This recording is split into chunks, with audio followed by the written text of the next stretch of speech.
It's 6:30 Saturday morning, and 600 people itching with steam fever are packed into 14 vintage railway carriages ready for a weekend celebration of steam. The main trunk special is leaving Auckland bound for Wellington, the first steam train on the line for nearly 20 years. It's making history, and it's marking history too. 100 years ago last April, Maniapoto Maori chiefs at last agreed to let the Pakeha Railway through the King Country. It was the last forbidden frontier for the white settlers. In April 1885, Maori and Pakeha leaders met on the banks of the little-known Hunu River near Ngauruwahia, and within days, work started on forging the mountainous King Country Railway, the last remaining section of the main trunk line that, within 20 years, would close the communication gap between Auckland and Wellington.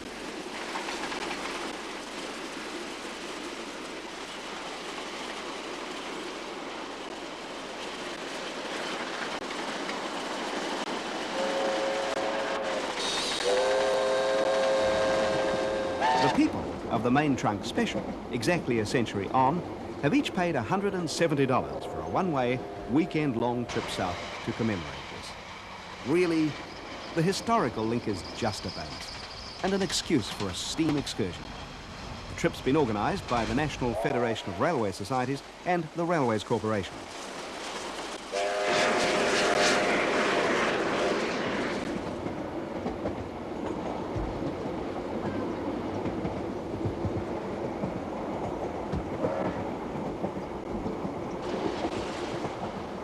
The big steam locos pulling the special were all over the country 50 years ago, but they're a rare breed now, just a few of them left.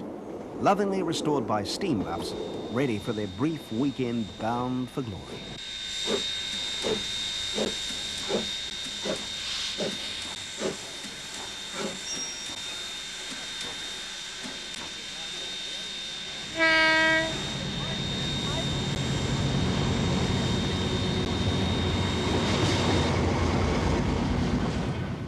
Today's passenger trains, like the Northerner, are usually half the length of the trains in the old days of steam. Just 20 or 30 years ago, when steam plied the line all day, every day, trains with a dozen or more carriages were the norm.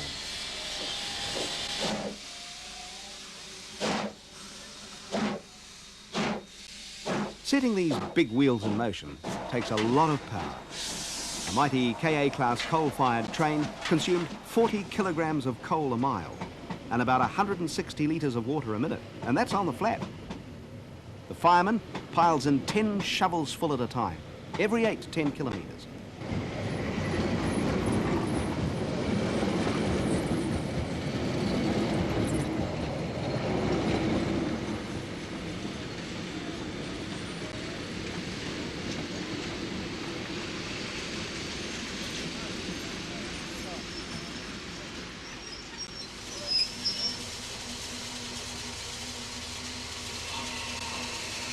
All down the line, crowds come to see the engine.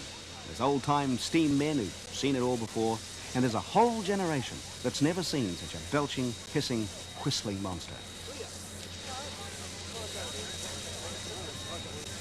Each stop is a chance to reminisce with other old-timers, whose passion and pleasure, whose first love will always be these old girls. I go with a bit too much oil and we run out coming down Wongarata. Yeah, well, I was fighting that I was going to melt all that white packing. Yes. How did How's the packing holding out? Yeah, good. Old-timers will tell you each engine is different, alive, warm, vibrant, and, all being well, responding sensitively to tender, loving care. They talk to the old Iron Maidens like a close friend. They give them personalities, names even. They were a part of the engine driver's family, and their passing has left a big gap in a lot of people's lives.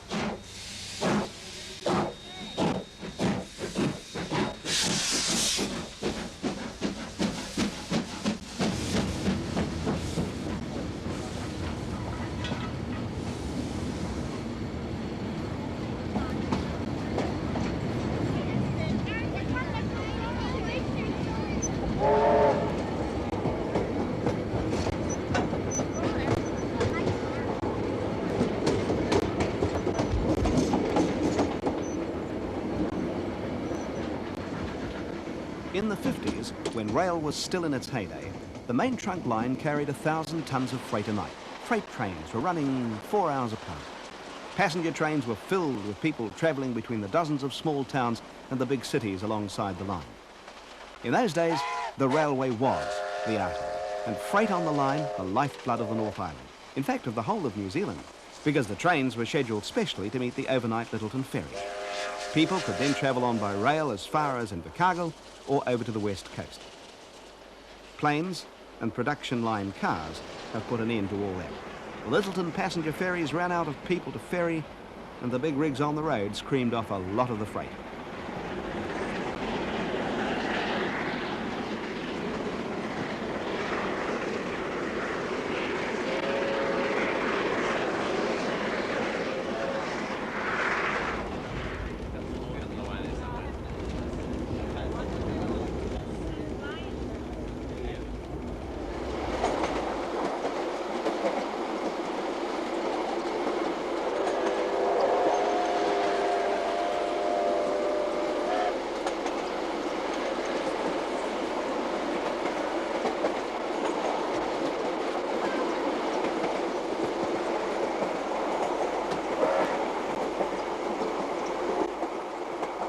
The main trunk line opened up the North Island. Some towns were already there through Maori settlement, but most of them sprang up alongside, starting life as railway towns.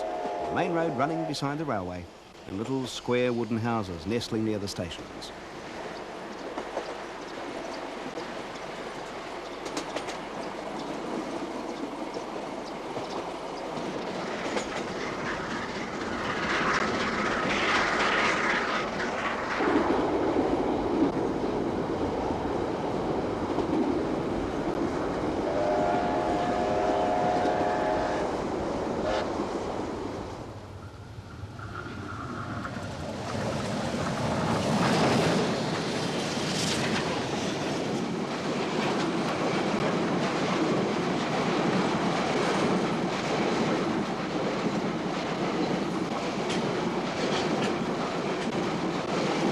Some people search the world for steam train rides, and they're only too happy to get out their photos. The locos at Paikok and at Puniu are compared with the engines plying Perth's countryside.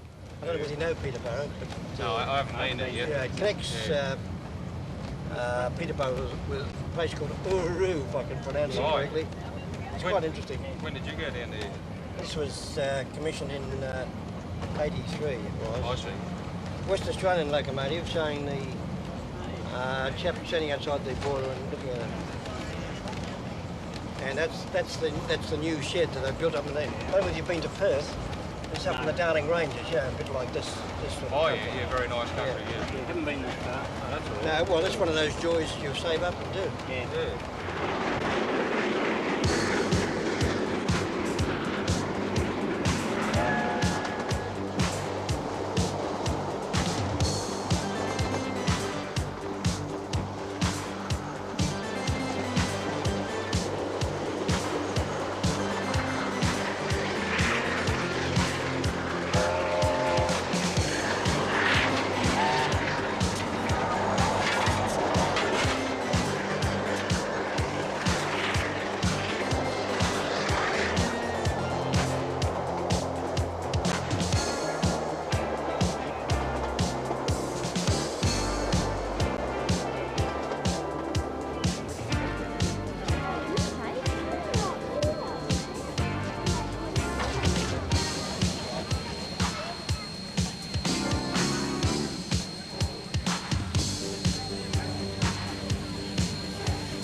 On the banks of the Puniu River, a gathering of Maori and Pākehā leaders today marks the original ceremony 100 years ago, when the Maoris agreed to let the railway go through their land.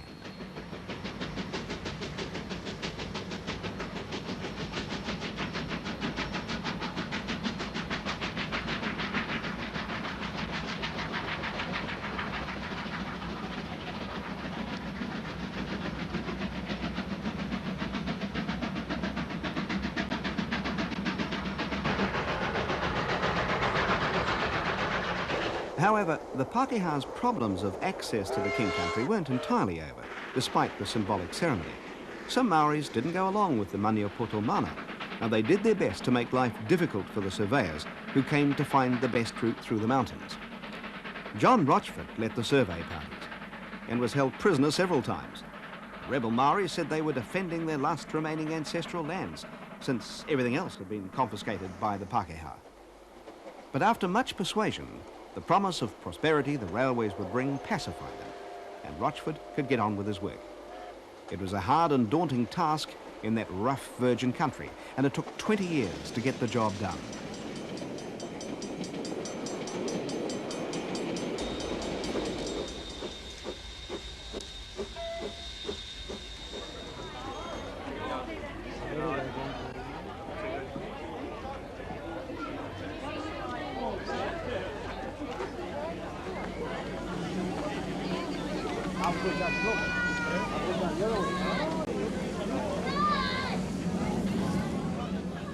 Te Kuiti is the last stop before the rugged and beautiful King Country.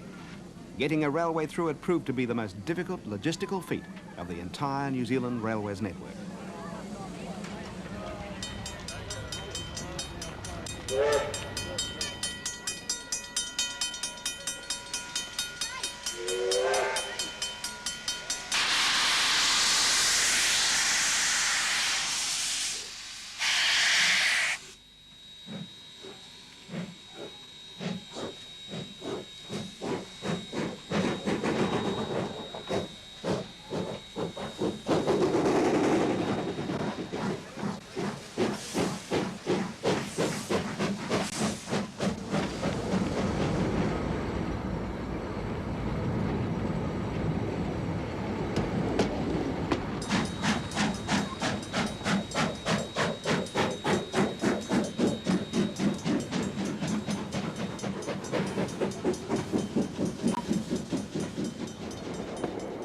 Ahead is Tamaranui and the Raurimu spiral, but the main trunk special is running late, and it'll be dark by the time it climbs Raurimu.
Steam was phased out on the line in the mid-60s, and diesel electrics have been running on the trunk since 1955.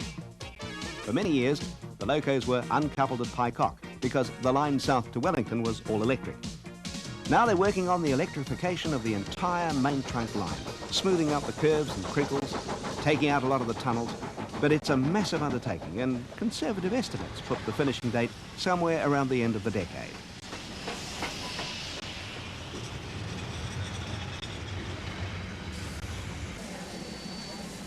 The engines have enormous appetites, and there have to be frequent stops to take on fuel and water. One engine, Diana, still eats coal, 7 tons of it at a time, stacked up in her tender, will feed her fires for 250 kilometres. The other engine, KA945, gobbles up oil, 1,500 gallons at a time. She was originally built to burn coal, but was converted in 1948. In those days, oil made good economic sense. Now, of course, it's exorbitant. 5,000 gallons of water have to go into Diana's tender at each watering hole, pumped in on this journey by the local fire brigades. Fuel stops aren't the only ones. There are also several photo stops, so all the steam buffs can capture this rare journey on video and film. They don't have to go to toilet stops anymore, though. Who can remember the long stops for the long drops at the station, way back when there were no toilets on the carriages? A century ago, the frequent and lengthy comfort stops for the hundreds of people on the special train to the Puniu River held up for hours the ceremony this journey's commemorating. 1347. Good, thank you. That's 1347 gallons of oil he's talking about, and that's liquid gold these days. During all the refueling stops, every inch of the engines is lovingly caressed and cleaned, and there's always a crowd looking on.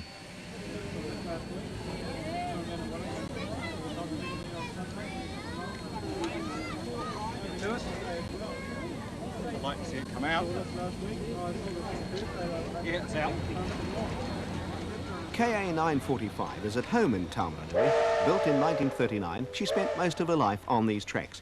She was the first KA locomotive to be built in New Zealand, weighing in at around 145 tonnes, engine and tender, and that is a lot of heavy metal. She clocked up nearly 1 million miles in her lifetime and pulled the last steam train on the line in 1967. Well, that was to be her last run, until today. She was saved from the scrap heap by Wellington industrialist and steam king Len Southwood, who bought her and then handed her over to the Steam Incorporated people to restore at their Paikakariki engine shed. They've been working on her since 1979, stripping her right down and starting again. And now she's as good as ever she was, with over 1,400 horsepower. Diana, JA1250, was built in Dunedin in 1949 and pulled the South Expresses to Oamaru for 22 years.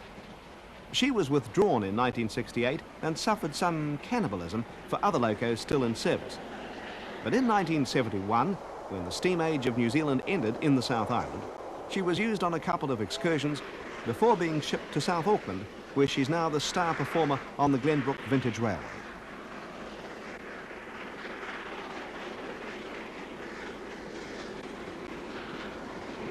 It's getting dark, the train's 3 hours late now, and everyone's looking forward to the overnight stop at Ohakune.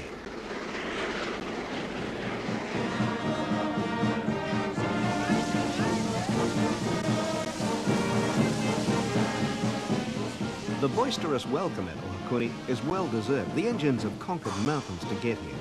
The brass band is also a much-needed pick-me-up for the 600 tired and sooty passengers, whose only thought now is a hot bath and a bed for the night.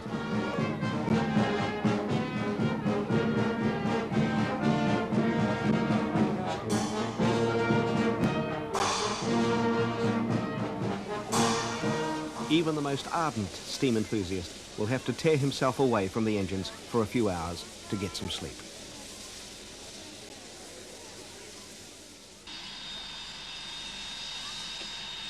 Everyone's clean and refreshed, ready for another day of getting covered in soot, grit and smoke. See, that's the thing about steam fever. You pay a lot of money and travel a long way to get filthy dirty, and you do it for fun, out of a love for the old engines. 20 years ago, you did it because you had to, because it was the best way of getting from A to B. Now, it's nostalgia. And oh, it really gives you a charge, too.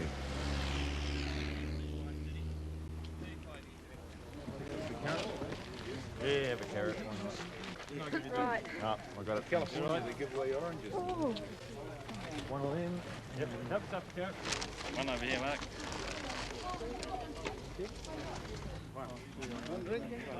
Two lunches there.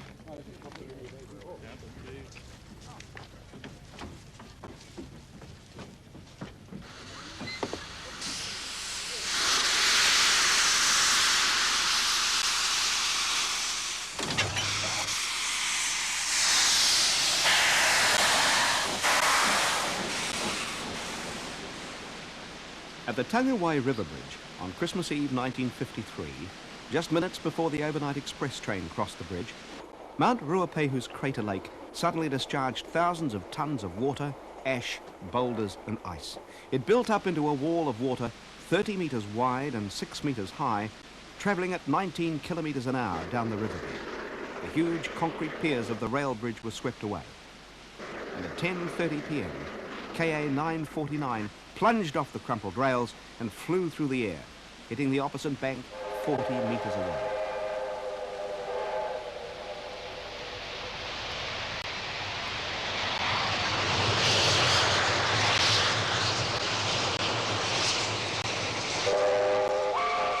"151 men, women and children were killed in New Zealand's worst rail disaster. The overnight express was full, carrying 285 people on their way north for Christmas and to see the Queen, who was visiting Auckland then. The poignant aftermath of Tangiwai was felt all over New Zealand that Christmas and is often recalled today. But at least we know it can't happen again. There's a pylon in the river now, 15 kilometres from the new Tangiwai Bridge, to give automatic flood warning.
"23 viaducts and bridges and 26 tunnels on the line made it an engineering feat of massive proportions. A century ago, when they were built, just about all the work had to be done by hand. Hundreds of men wielding picks and shovels dug tunnels, some nearly a kilometre long, and made cuttings 15 metres deep. It was hard yakka, often miles from nowhere in mountainous country, for little reward.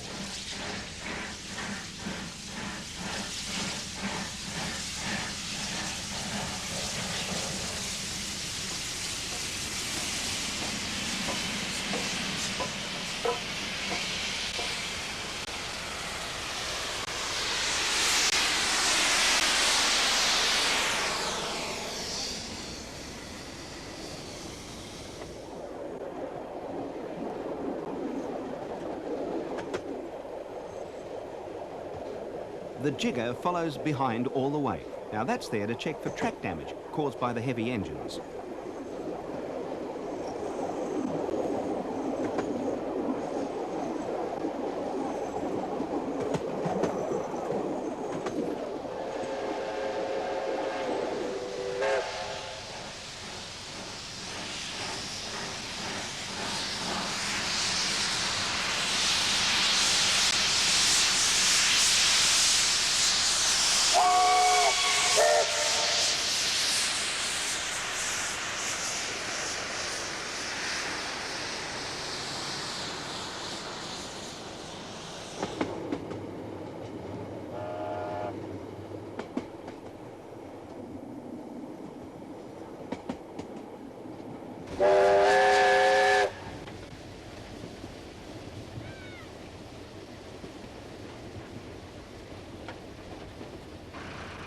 Taihape is another place to stop for fuel.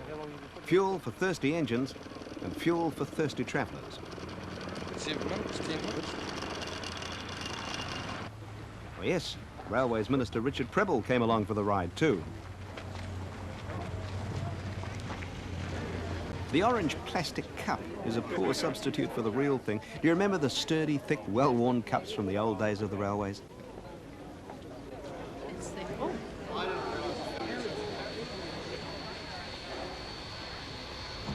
When steam was king, they used to change engines at Taihape and other points north and south. But today, Diana and her partner have the full run of the rails. No stand-ins on this performance.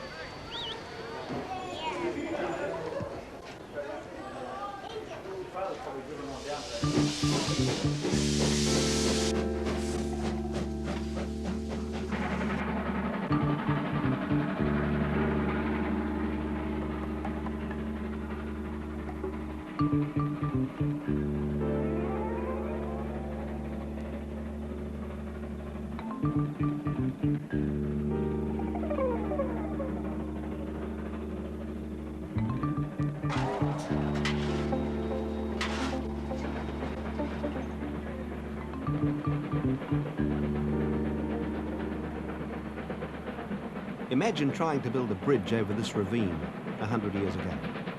This one, near Mangaweka, at 300 metres, is the longest viaduct on the line.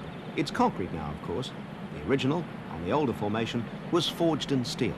Now, this isn't the highest viaduct, but it comes close, and the river is a long way down.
The mighty Makohere Viaduct is 73 metres high, the second highest on the line, and the only one that hasn't needed rebuilding or strengthening to take the heavy loads of the new big diesels.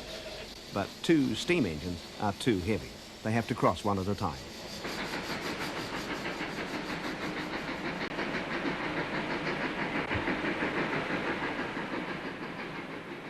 Most of the viaducts on the line were built by Andersons of Christchurch, but the Makohere was the first to be contracted to the Public Works Department.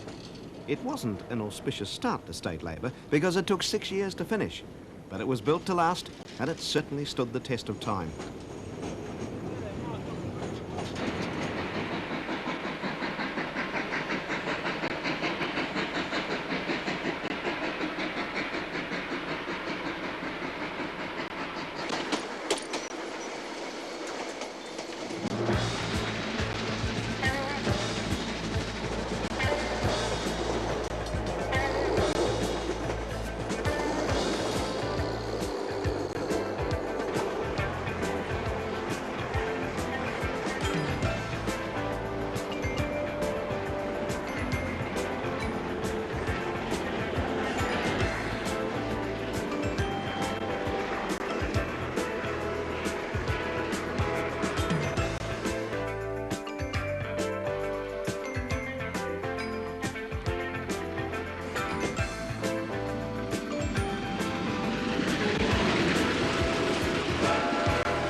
4 traction engines, housed in a museum beside the line just north of Fielding, provide a steam salute as the main trunk special motors past.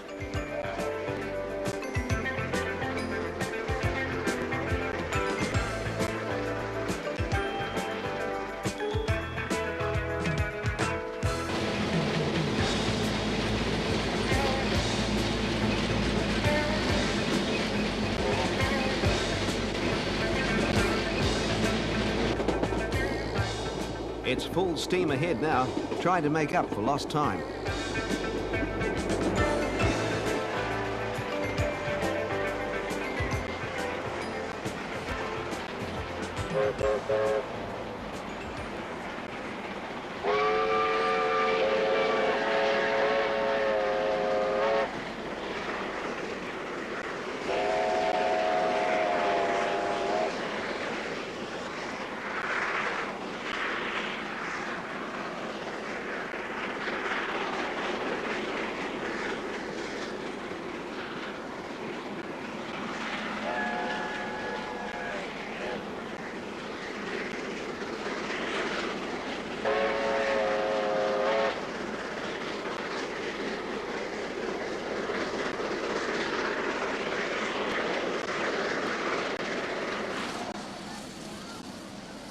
Palmerston North Station is overflowing with the biggest crowd it's ever seen.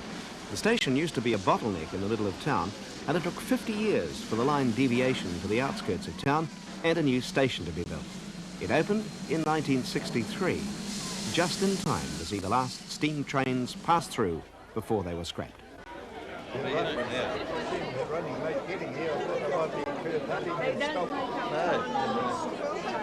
We've had a lot of fun, you know, although we've had a few delays, and it's been fantastic. Really well. Oh, good for you, though. Thanks for the welcome, it's really fair.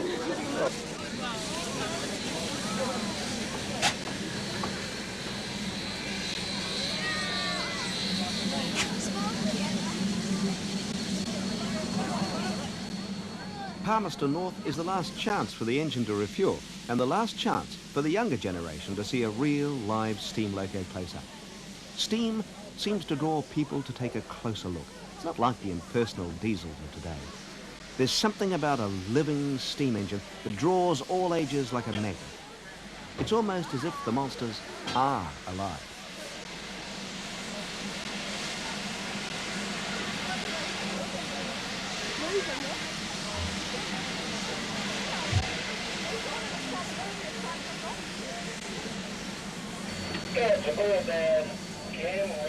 These days, the rebuilt locos have all mod cons, even a telephone. But somehow it just doesn't seem to fit in.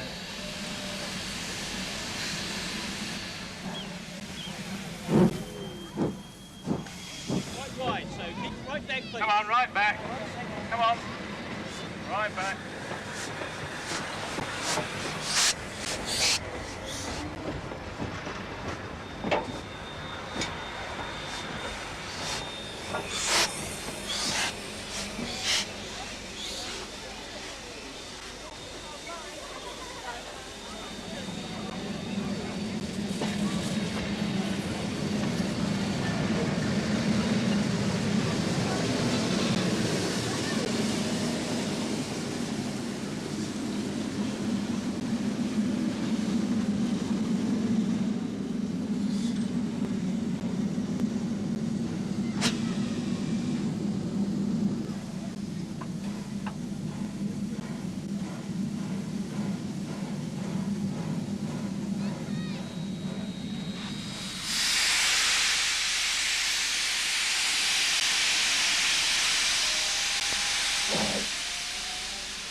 People jump down on the line to pick up their pennies, now well and truly flattened. It's an old trick revived.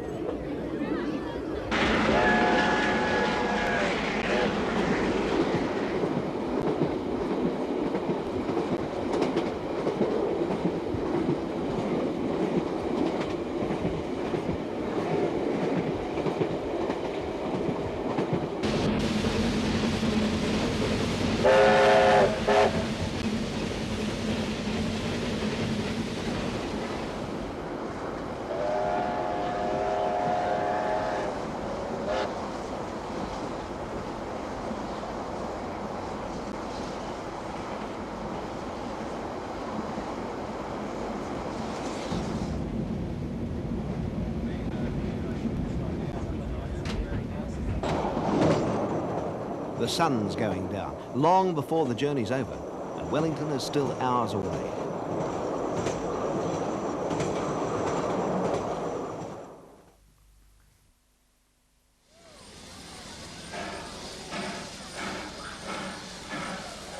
Wellington's platforms are chocker with people wanting to breathe in the smoke and feel the steam. It's been nigh on 20 years since Wellington saw a steam train, and it could easily be 20 years more before they'll get another one. There's a whole generation who've never seen anything like this before, never seen a steam loco like KA 945, never tried to feel the steam.